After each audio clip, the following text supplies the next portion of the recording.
आपके लिए एक और नई वैकेंसी का अनाउंसमेंट हो चुका है और इस वैकेंसी की सबसे अच्छी बात यह है कि सैलरी 1.5 लाख रुपए से भी ज्यादा है। साथ ही आप किसी भी राज्य से हो, पूरे भारत में आप किसी भी राज्य से बिलोंग करते हो, आप इस फॉर्म को भर सकते हैं। तो परीक्षा शुल्क क्या होगा, आपकी एजुकेशनल क्वालिफिकेशन क्या होनी चाहिए, एज लिमिट क्या होनी चाहिए, परीक्षा के लिए आपको क्या क्या पढ़ना है क्या नहीं पढ़ना है, सारी चीजें डिटेल में देखेंगे। तो सबसे पहले पद के बारे में बात कर लेते हैं।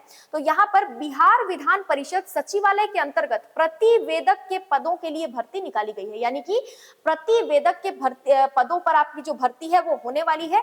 आवेदन आप कर सकते हैं 10 जनवरी 2024 से 30 जनवरी 2024 तक, यानी 10 जनवरी से 30 जनवरी तक आप ऑनलाइन फॉर्म भर सकते हैं। लास्ट डेट 30 जनवरी आपकी रखी गई है। अगर हम बात करें एजुकेशनल क्वालिफिकेशन की, तो इसके लिए जो प्रतिवेदक की जो पोस्ट है, इसके लिए एजुकेशनल क्वालिफिकेशन क्लियरली लिखा गया है कि राज्य या केंद्र सरकार से मान्यता प्राप्त विश्वविद्यालय की स्नातक उपाधि यानी डिग्री ग्रेजुएशन की किसी भी राज्य से होनी चाहिए आपके पास, ठीक है। साथ ही हिंदी में आशु लेखन गति 150 शब्द प्रति मिनट टाइपिंग टेस्ट भी आपका होगा, ठीक है। हिंदी टंकण एवं अंग्रेजी टंकण में गति 35 शब्द प्रति मिनट आपकी होनी चाहिए। कितना आपका टाइपिंग स्पीड होना चाहिए ये भी बता दिया गया है। कंप्यूटर पाठ्यक्रम में प्रमाण पत्र जिसे AICTE या कंप्यूटर पाठ्यक्रम के इलेक्ट्रॉनिक प्रत्यायन विभाग की मान्यता प्राप्त हो, यानी कि आपके पास कंप्यूटर सर्टिफिकेट होना चाहिए, ठीक है। अगर आपने कंप्यूटर सीखा है तो उसका आपके पास सर्टिफिकेट होना चाहिए।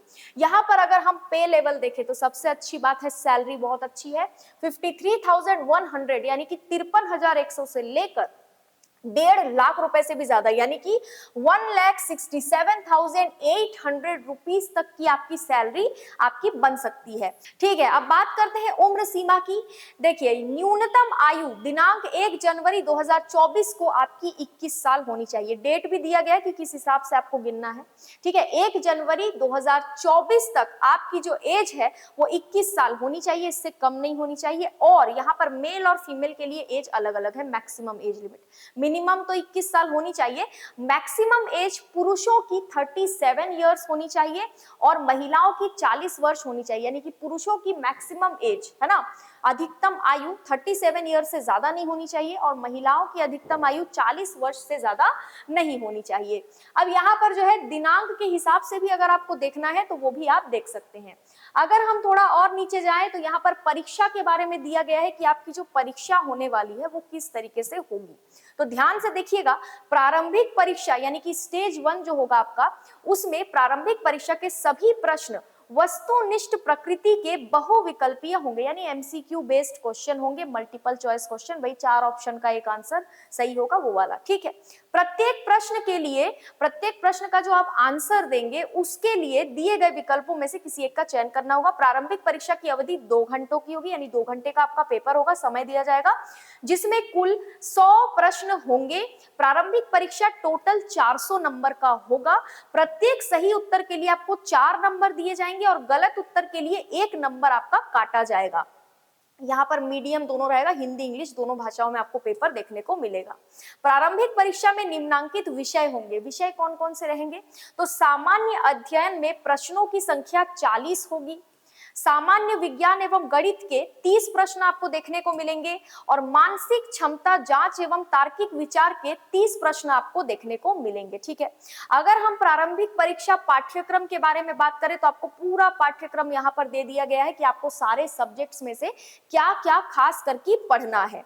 अगर बात हम परीक्षा शुल्क की करें तो क्योंकि दूसरे राज्यों के अभ्यर्थी भी बिहार का फॉर्म है बट भर सकते हैं, तो इसलिए आपको परीक्षा शुल्क थोड़ा सा ध्यान से देखना पड़ेगा, सबके लिए अलग अलग है। बिहार राज्य के अनुसूचित जाति और जनजाति यानी बिहार राज्य में अगर आप रहते हैं और SC और ST कैटेगरी से है तो आपके लिए फॉर्म की फीस मात्र 600 रुपए होगी।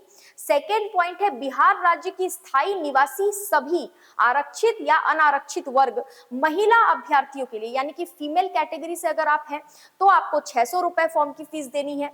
बिहार राज्य के 40% या उससे अधिक दिव्यांग अभ्यर्थियों के लिए भी 600 रुपए फॉर्म की फीस है। लेकिन अगर बिहार राज्य के अन्य कोटि के हैं आप या फिर दूसरे राज्य से हैं तो आपको 1200 रुपए फॉर्म की फीस देनी है। तो फॉर्म के फीस को थोड़ा अच्छे से समझिएगा। इसके लिए आपको परीक्षा शुल्क का भुगतान ऑनलाइन आवेदन करते समय ही करना होगा, यानी आपको अप्लाई ऑनलाइन करना है। आप सारा जो नोटिफिकेशन है वो जरा ध्यान से देखिएगा, इसका PDF पीडीएफ हम प्रोवाइड कर देंगे सीएमसी इंदौर टेलीग्राम चैनल पर। बाकी सारी चीजें जो भी आपके लिए जरूरी थी वो हमने डिस्कस कर लिए। फिर भी अगर आपको कोई डाउट या कंफ्यूजन हो तो आप मुझे कमेंट बॉक्स से पूछ सकते हैं। ध्यान आपको ये रखना है कि आप भारत के किसी भी राज्य या केंद्र शासित प्रदेश से हो, आप ये फॉर्म भर सकते हैं, तो कोई डाउट इस बारे में मत रखिएगा। मिलते हैं अगले वीडियो में। आज के लिए इतना ही। वीडियो को लाइक कीजिए, चैनल को सब्सक्राइब कीजिए और वीडियो को शेयर कीजिए। Thank you so much.